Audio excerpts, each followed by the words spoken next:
All right, welcome into Carps Corner today, and a lot of stuff that's going on. It was a crazy Thursday, Friday weekend of college football, especially when you start talking about the SEC and you get some big names involved like Jimbo Fischer, Nick Saban. You got Greg Sankey weighing in, their SEC commissioner, with some of the verbal spatting that was going back and forth. You got talks of eliminating divisions now in college football. The NCAA said that they're allowed to officially do that. And so there's teams that are diving in, head first, or some conferences rather that are diving in head first, a couple of them already, with probably more on the horizon. And is that a good thing? And how quickly that'll ultimately happen. Like I said, Greg Sankey weighs in, has the gag order. We'll get into everything with Nick Saban and Jimbo and all the stuff that was going on there. Also, some NFL news. Out of the Cleveland Browns, some stuff going on with Dan Snyder, Kyler Murray, and the Arizona Cardinals OTA attendance, and then some craziness that's also potentially been proposed out of the SEC as they sit there and they're going to be having their spring meetings coming up in Florida here, Destin, Florida, fairly soon. But I want to start off with college football potentially eliminating divisions within their conferences. The NCAA came out and said you can have a conference championship game now, and you don't need to have two separate divisions to do so. They had a waiver for the Big 12, and they had less than 12 teams to do that. And now it looks like everybody's going to do this. The Pac-12, they were the first conference to get in there. They turned their paper in right away and said, hey, you know what? No conferences or no divisions within a conference. Perfect. Sign us up. And a little bit goes, if you look at maybe the imbalance there between the North and the South having Utah, USC, UCLA. You look at the North. I mean, okay, they've got Oregon up there right now. Washington has been up and down, and these things go in cycles, and you get it.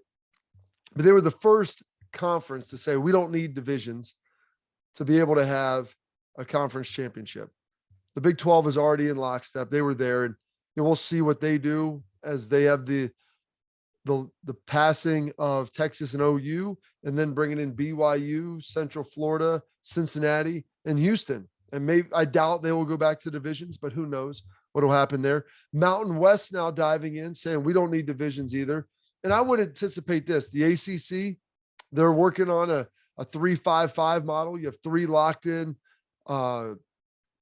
conference rivals. Then you have five that rotate on and off every 2 years. So that way you're getting to play everywhere. So I like that. Big Ten is exploring it. I believe the Michigan State athletic director came out and was talking at, a little like a forum banquet event type deal. Says there's going to be some big changes happening in college football. And so you'd have to anticipate that for the Big Ten. That I think that's going to be something that's going to happen there in conference.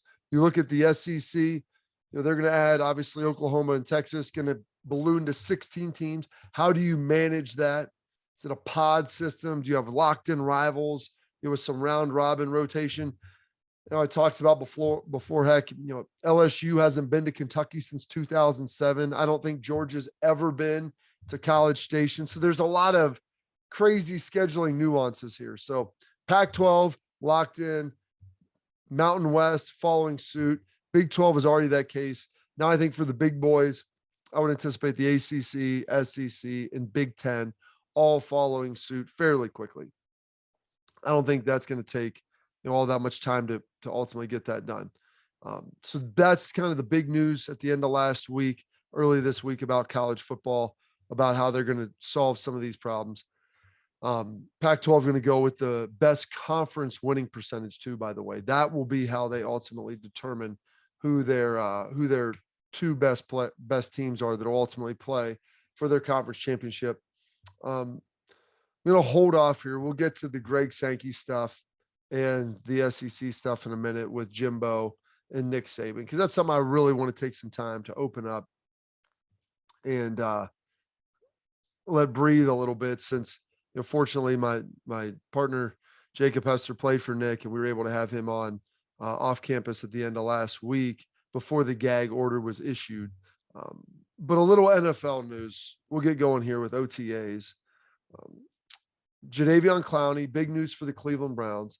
He re-signs with the Cleveland Browns. It's up to an 11-year deal, $11 million deal. He basically rounds out their need for defensive ends. And I think they knew that opposite Myles Garrett, Clowney wanted to come back. He had a lot of success last year. It's a situation where he felt comfortable. It's a team that should be pretty good. I mean, obviously, depending on what happens with the Deshaun Watson situation. And really, I think he just didn't want to go through much of the offseason. I honestly was almost surprised that Jadeveon Clowney signed when he did.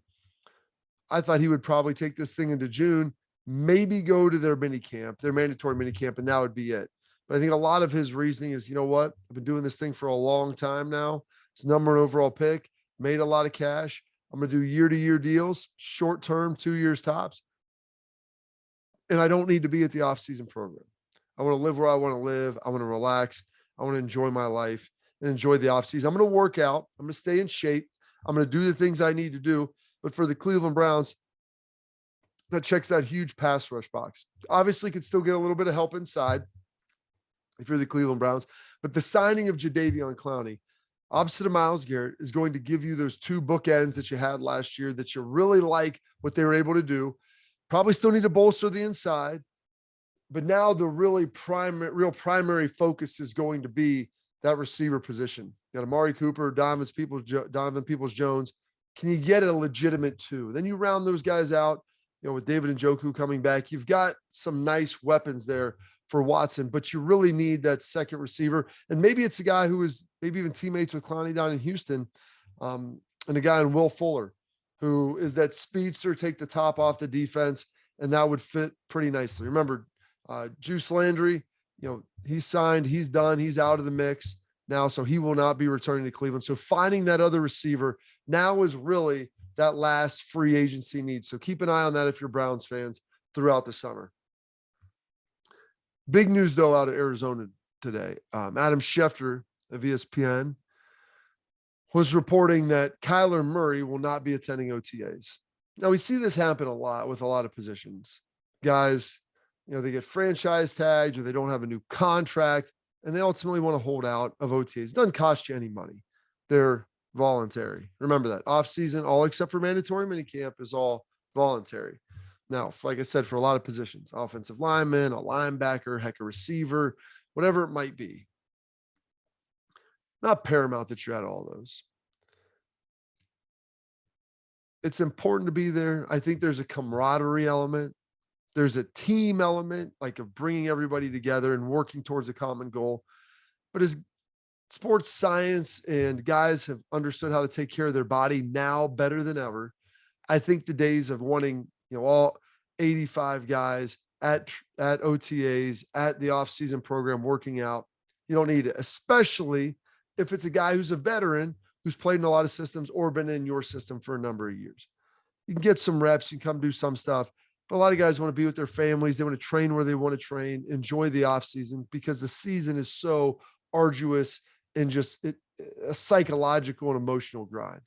And so they want to take some time back and step off of it. But for a quarterback, this is what's different with Kyler Murray. Kyler Murray is the quarterback of the Arizona Cardinals. It's paramount for him to be there for leadership purposes, for timing for receivers, and just the overall appearance of him being there and being around and being in the locker room, in the visibility of the leader of your team, the leader of your franchise, the guy who you're trying to pay between $40 and $50 million a year.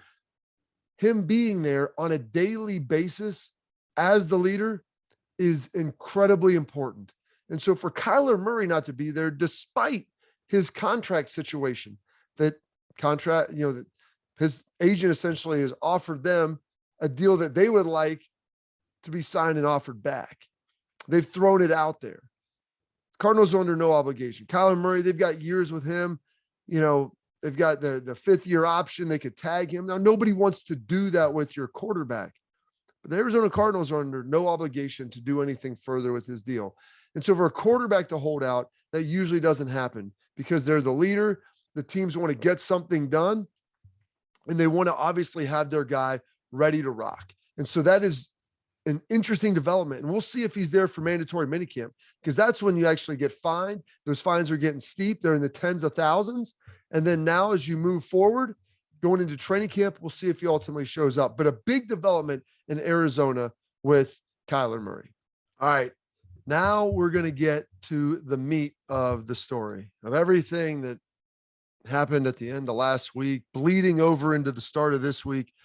It has been a crazy time. And so it started off with Nick Saban essentially attacking Jimbo Fischer, head coach at A&M, saying that, alluding to the fact that he basically bought his whole recruiting class. And Alabama finished second. They would have finished first, but finished second if it wasn't for A&M essentially buying everybody. Jimbo Fischer took offense to that because he put his name on it. Didn't say another team in our conference or places around the country. Literally said at Texas A&M. Starts talking. Jimbo and Nick coached together at LSU. They won a national championship together. Like, they have been very, very successful. And you would have thought that there was some mutual respect. And I think there maybe was, but it looks like that's done. So the next day, in response to that, Jimbo scrambos the Jets and says, hey, listen, press conference next day, come on out here. And Jimbo goes full scorched earth. As we'll throw this up here, look at one of the quotes he said. Some people think they're God. We build them up to be the czar of football. Go dig into his past, or anyone who's ever coached with him. You can find out anything you want to find out. Called him a narcissist, attacked him in a big way. Basically said this guy, he talked to any assistant coach who's coached with him. They know where the bodies are buried. They know how God did it. So I think Jimbo was kind of offended here. Number one, the accusation that he bought it. Nick retorted and implied that, hey, I didn't say he did anything illegal. It's within the rules. It's within the realm right now. And I get that. Everybody gets those things, but it doesn't mean that it was any less offensive to Jimbo. And here's why. Because I think for Jimbo Fischer, he probably looks at this and says, hey, is there any way that Nick Saban probably thinks that I couldn't beat him in recruiting now? Like, that's what it is. Nick probably looks and said, there's no way he could beat me. That's what he was saying. Unless you're paying guys, you can't out recruit me. I'm Nick Saban. Jimbo Fischer's won a championship. Well, Nick Saban's won like 20, but Jimbo Fischer's won a national championship. He's got a natty in his pocket. He's putting together some pretty good recruiting classes over the last couple of years at A&M. They beat Alabama last year. And so Nick Saban came on with Jacob Hester and I, talked about on off campus, and did a pretty good job. He said it was more with the collectives. He was scheduled to come on before, folks. Nick Saban was scheduled to come on ahead of time, decided then, to hold true to his commitment, and came on and talked, and was talking more about it being the evils of the collective. And he did apologize and say that I shouldn't have brought it up personally and talk to others, coaches, and their names and their schools and universities. I shouldn't have said that. And he apologized for it. And I respect that. That's a guy who's been coaching for a long time. He apologized, admitted he was wrong. A lot of coaches, people in power, they never want to admit they're wrong. Nick Saban admitted he was wrong. So I respect that. I think it's what he was saying there was very true, but I also asked him about Jimbo Fischer, if they had a conversation, because Jimbo said he called him a couple times, texted him, whatever. He's not answering. Their relationship is done. It's finished. And Saban alluded to the fact that they hadn't spoken yet. And I don't think they're going to speak. But there's two things when you start talking about Nick Saban with this. A lot of people looked at it with him like it was sour grapes, which I think that there is, like, a little bit. He got beaten recruiting. Jimbo beat him last year. Maybe he feels him coming a little bit. I don't know. And so he's saying those things. Okay, I get it. But I do think as well, Nick Saban was also trying to be the canary in the coal mine, because he has said things like this before over the last 4 to 6 months about where it was going. And he didn't think it was good for college football. And I don't think the collectives are good for college football either. I'm all for guys getting all the money they can. And I think Nick admitted that too. Like, I'm all for that. But essentially setting up a group to pay people to come in and creating a new term, a collective. What the heck is a collective? 2 years ago, I would have thought a collective, is that like a card? I mean, is that like a piece of memorabilia? Is that a fancy historic car? No, we use the term a collective now as pulled resources from essentially alumni and boosters to direct it at recruits to help facilitate them coming to school. That's what a collective now is. I just thought up that definition as I was sitting here, so I feel pretty good about that. But that's what a collective is. And so we've created these new terms and new monsters. And I don't think it's a good thing for college football. You know, combining with the transfer portal, and I want to have player movement. I think, guys, hey, you're a great player. Bryce Young, go make $1 million a year. If you want to. CJ Stroud, go make $1 million a year if you can. You'll find any of these guys. Go make money. Go monetize your value. Go do those things. But I don't like it on the front end before they've actually become a player at a school and they haven't established themselves. But regardless of all of that, two people then weigh in on it. And it's important because, Jimbo Fischer alluded, go ask any assistant that under Nick Saban. They'll tell you where the bodies are buried. And you start looking at this and everybody that you have Pittman at at Arkansas. You've got Kirby at Georgia. You've got Napier at Florida. Jimbo obviously at A&M. You've got Lane Kiffin at Ole Miss, who he would be fantastic. I mean, those are just the guys off the top of your head who are head coaches now in the SEC who have coached under Nick Saban. And so we got coaches meetings in Destin coming up. I mean, there are going to be some questions about that. So then we'll throw this up here. Greg Sankey then says this. Membership of the Southeastern Conference has established expectations for conduct and sportsmanship that were not met last night or today. A hallmark of the SEC's intense competition within an environment of collaboration. Public criticism of any kind does not resolve issues. It creates a distraction from seeking solutions for the issues facing college athletics today. There is a tremendous frustration concerning the absence of consistent rules from state to state related to name, image, and likeness. We need to work together to find solutions that will be our focus of the upcoming SEC spring meetings, end quote. Greg Sankey also came out and, I don't think it was bashing Jimbo, but talking about the collectives and the need for some governance and rules. I mean, there's a lot of things here that we have to unpack and try to figure out. But with that, Greg Sankey then also issues the gag order. No coaches are talking to the media. People have been trying to get a hold of Jimbo. Heck, I guarantee you people are trying to get a hold of Lane Kiffin. But there was one guy out there who coached in the SEC for a long time, a couple of different schools, coached against Nick Saban. Old ball coach. He can't have a gag order because he doesn't coach anymore. So we'll throw this up here. And I love Steve Spurrier. I don't think Saban told any lies in there. So I don't know what Fischer was mad about. Since Fischer beat him last year, I guess he can talk now. He hasn't beaten much of anybody, but he beat Saban last year. But they haven't won the division or anything else since he's been there. Did Saban say something that wasn't true? So that's why I said there can be a couple things. There can be multiple things that are true. Nick Saban was speaking some truth, but he also said he didn't do anything illegal. Thinks it probably needs to change, but it could also be some sour grapes as well mixed in with that. There can be a lot of things in a lot of ways that this all works together. And it doesn't necessarily mean that people were wrong on each different thing along the way. I mean, Nick also threw Deion Sanders under the bus, but they're Team Aflac. They talked it out. And, Deion probably has aspirations of coaching Florida State or somewhere else bigger one day. And so he comes out after that, said, hey, we talked. We're good. I understand. He was speaking frustration with the collective and basically dismissed it all and pushed and pressed it down because Deion's a smart guy. He can read the room. He understands that he needs to be on the right side of this thing. He can't just go, spouting off yet. He needs to prove that he can be a professional coach and act appropriately and detach emotion from press conferences and go out there when needed and be professional. Plus, he and Nick are on Team Aflac together. And so that's another big piece of it with everything. So there's a lot of stuff that's been flowing around with this. And it's going to be entertaining. The guy who I really want to hear from at the spring coaches meetings in Oxford, Mississippi, Lane Kiffin. Lane Kiffin coached for Nick Saban.